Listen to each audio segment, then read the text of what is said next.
వనపర్తి జిల్లా కేంద్రంలోని MLA camp కార్యాలయంలో వనపర్తి ఎమ్మెల్యే తూడి మేఘారెడ్డి మీడియా సమావేశం నిర్వహించారు. ఈ సందర్భంగా ఎమ్మెల్యే మాట్లాడుతూ 9.5 సంవత్సర కాలంలో గత బీఆర్ఎస్ ప్రభుత్వంలో జరిగిన అహంకార పాలన తప్ప అభివృద్ధి పాలన లేదన్నారు. కాంగ్రెస్ ప్రభుత్వం ఏర్పడి సంవత్సరం గడిచిన సమయంలో మహిళలకు ఉచిత బస్సు సౌకర్యం, ఉచిత కరెంటు, రైతులకు 2 లక్షల రుణమాఫీ చేశామని, గత ప్రభుత్వంలో చేసిన అవినీతి పాలన, అహంకార పాలనను తరిమికొట్టామన్నారు. గత ప్రభుత్వం 8 లక్షల కోట్లు అప్పు కాంగ్రెస్ పార్టీకి అప్పచెప్పారని, కాంగ్రెస్ పార్టీ మేనిఫెస్టోలో పెట్టిన అన్ని పథకాలు అమలు చేస్తామని చెప్పి ఇప్పటికీ కొన్ని పథకాలు అమలు చేయడం జరిగిందన్నారు. కాంగ్రెస్ ప్రభుత్వం నేటికి సంవత్సరంలో చేసిన అభివృద్ధి నేపథ్యంలో భాగంగా ప్రజాపాలన వారోత్సవాలు జరుపుకోవడం జరిగిందన్నారు. ధరణి పోర్టల్ రద్దు చేయడం జరిగిందన్నారు. ఇప్పుడు భూమాత పేరిట సరికొత్త హంగులతో వెబ్సైట్ రాబోతుందని తెలిపారు. అదేవిధంగా రాబోయే రోజుల్లో వనపర్తి నియోజకవర్గాన్ని అభివృద్ధి పథంలో నిలుపుతామని అన్నారు. 9.5 సంవత్సరాల్లో అప్పుడున్న బీఆర్ఎస్ పార్టీ గత ప్రభుత్వం వాళ్ళు చేసిన అహంకార పాలన, అవినీతి పాలన,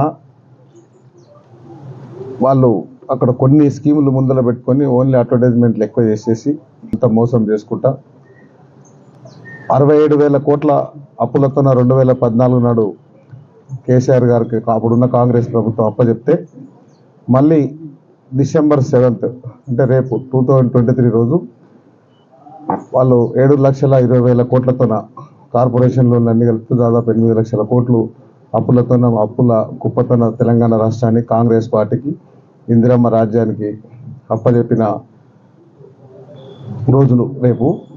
దానిలో సంవత్సరం అయింది కాంగ్రెస్ ప్రభుత్వం వచ్చి. అప్పుడున్న ప్రభుత్వాన్ని తెలంగాణ రాష్ట్ర ప్రజలందరూ, వనపర్తి ప్రజలతో సహా తెలంగాణ రాష్ట్ర ప్రజలందరూ దాదాపు ఈ రోజుకి 1 year అవుతుంది. ఈ 1 year ఉత్సవాలు చేసుకోవడానికి నిజంగా కూడా ప్రభుత్వానికి ఏం ఉద్దేశం లేకుండే, కానీ గెలిచిన నెక్స్ట్ డే నుంచి ఫస్ట్ రేషన్ కార్డు ఇవ్వట్లేదు అంటారు. రేషన్ కార్డు వాళ్ళు ఇచ్చారు 9.5 సంవత్సరాల్లో. సో ఆ రేషన్ కార్డ్స్ మీద ఒక సబ్ కమిటీ వేసినాం, అది ఇవ్వాలని. రైతు భరోసా వేయలేదంటారు. రైతు భరోసా ఇచ్చిన్నారు, ఆ 10,000 సరిపోదు కాబట్టి మేము 15,000 వేస్తామని రైతు భరోసా పేరు మీద కాంగ్రెస్ పార్టీ మేము ఇచ్చిన మేనిఫెస్టోలు ఇచ్చిన గ్యారంటీలు అది కూడా ఒక భాగం ఉంది. దాని మీద కూడా ఒక కమిటీ ఇచ్చినాం. ఆ కమిటీ రిపోర్ట్ వచ్చిన తర్వాత అది కూడా వేయాలని ఆ కమిటీకి సంబంధించిన ప్రతి జిల్లాల ఉమ్మడి 10 జిల్లాలో జరిగిన రైతుల అభిప్రాయ సేకరణ వనపర్తినే జరిగింది. అది కూడా సో దాని ప్లేస్లో భూమాత పోర్టల్ అని కూడా ఇంకొక వాళ్ళు చెప్పేటి జనాలు నిజం అనుకుంటారు కాబట్టి అందుకనే ఈ సంవత్సరం లోపు మనం డిసెంబర్ 7, 2023 నుంచి డిసెంబర్ 7, 2024 వరకు ఈ సంవత్సరంలో కాంగ్రెస్ పార్టీ అధికారంలోకి వచ్చినాక మనం ఏమేం చేసినా దాదాపు సంవత్సరానికి మా తెలంగాణ బడ్జెట్లో 20,000 కోట్లు, 5 ఏళ్లలో 1,00,000 కోట్లు పెట్టి 1,00,000 మంది మహిళలను కోటీశ్వరులు చేసే బాధ్యత. మాబునాల్లో రైతు సదస్సు పెట్టేసి ఆ పెండింగ్ 2 lakhs లోపున్న రుణమాఫీ కూడా దాదాపు 2,740 కోట్లు రుణమాఫీ ఇచ్చి బ్యాలెన్స్తో మొత్తం first phase, second phase, third phase కాబట్టి కలిపి దాదాపు 32 లక్షల మందికి 22,000 కోట్లు అది కూడా పెద్దపల్లిలో యువ వికాసం పేరు మీద అది కూడా మేము మీకు భారతదేశ చరిత్రలో 2 అతిపెద్ద కార్యక్రమాలు చేసినాం.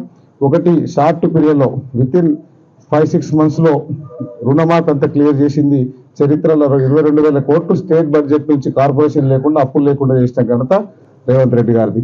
దాంతోపాటు 50 చేసినాం.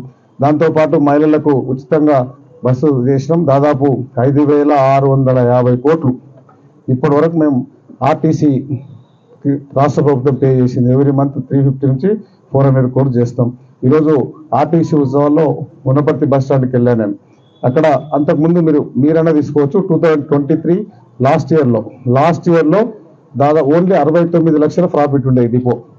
ఫ్రీ బస్ ఇచ్చినాక కూడా వనపర్తిలో ఫ్రీ బస్ ఇచ్చినాక కూడా 10 కోట్లు వనపర్తి డిపోలోనే 10 కోట్లు ప్రాఫిట్లకు వచ్చింది. ఎందుకు వచ్చింది? సిస్టమేటిక్ వచ్చింది.